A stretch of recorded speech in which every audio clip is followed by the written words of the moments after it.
faut réfléchir à la citoyenneté parce que pendant très longtemps, encore aujourd'hui, la citoyenneté, elle a été pensée dans le cadre de l'État, alors que beaucoup de gens vivent leur citoyenneté de façon plurielle.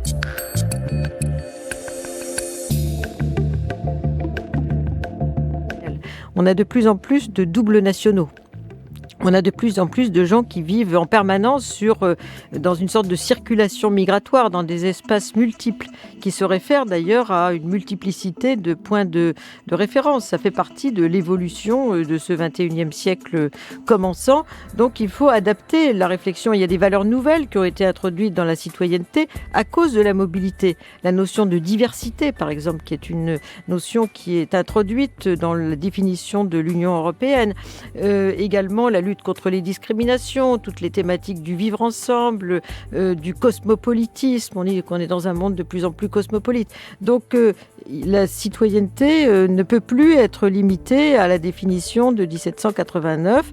Elle s'est déjà enrichie, notamment avec la citoyenneté européenne, de la dimension de la mobilité, puisque le citoyen européen, ses droits essentiels, c'est la possibilité de circuler, de s'installer, de travailler en Europe. Mais peut-être qu'il faut réfléchir à cette question à une échelle plus large, qui serait celle de la citoyenneté mondiale, démocratiser la citoyenneté et notamment à travers un des contenus essentiels de cette citoyenneté aujourd'hui, démocratiser le droit à la mobilité.